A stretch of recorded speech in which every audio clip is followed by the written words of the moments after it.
It is stated that Sayyidina Ahmad bin Muhammad bin Zayd rahmatullahi ta'ala has narrated that I heard Sayyidina Abu Bakr Attar rahmatullahi ta'ala saying, at the time of Sayyidina Junaid Baghdadi's demise, some of my companions and I were present there. We saw him offering salah in a sitting position due to weakness, just a little time before his demise. So he was just close to the time that he was passing away, but because he was ill, because he was weak, he was offering his salah sitting down. Both of his feet were swollen. When he, rahmatullahi ta'ala, performed ruku and sujood, he would turn one of his feet due to a lot of pain. When my companions saw this condition, they said to him, "O Abu Qasim, what is this?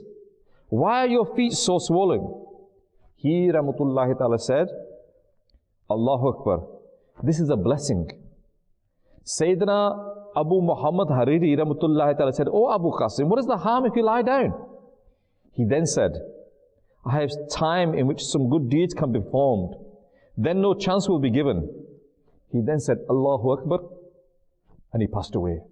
Allahu Akbar.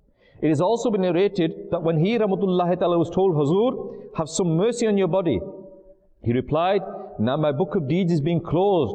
At this time, who will be needier of good deeds than me?" Viewers of Madani Channel, we can see from this that even at that crucial moment, even at that moment where Sayyidina Junaid Baghdadi rahmatullahi ta'ala was close to passing away, what was he trying to do? He was trying to attain good deeds. He was trying to get the pleasure of Allah Azza wa Jal. He was trying to attain all these blessings. And so from this we can see the greed for performing good deeds of our pious predecessors. They, even at a time of death, they had this greed. And normally when we use the word greed, we talk about something that is not good. But in this particular case, we're talking about greed of good deeds. Running after those good deeds. Even though his feet were weak, even though his feet were swollen, even though he was in pain, he did not give up this opportunity to perform the worship of Allah Azza wa Jalla and get as much good deeds as possible. It is said that when he was younger, Sayyidina Junaid Baghdadi rahmatullah used to trade in mirrors. He used to buy and sell mirrors.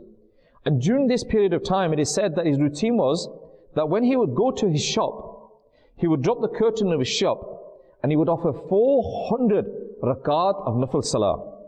He continued this practice for a long period of time. After leaving the shop, he then went to Sayyidina Sari Sakhti and he became an ascetic. And in one of the rooms of his home, and he started protecting and guarding his heart.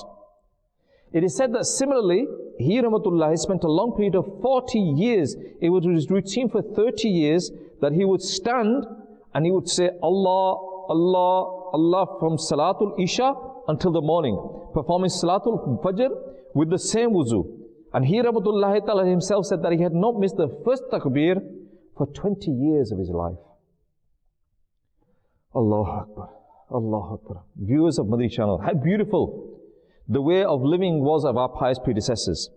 That they used to earn an halal sustenance during the day and they used to spend the nights in zikr and worshipping Allah Azza wa Jalla.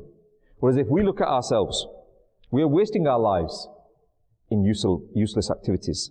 Our pious predecessors used to perform good deeds right to the last breath.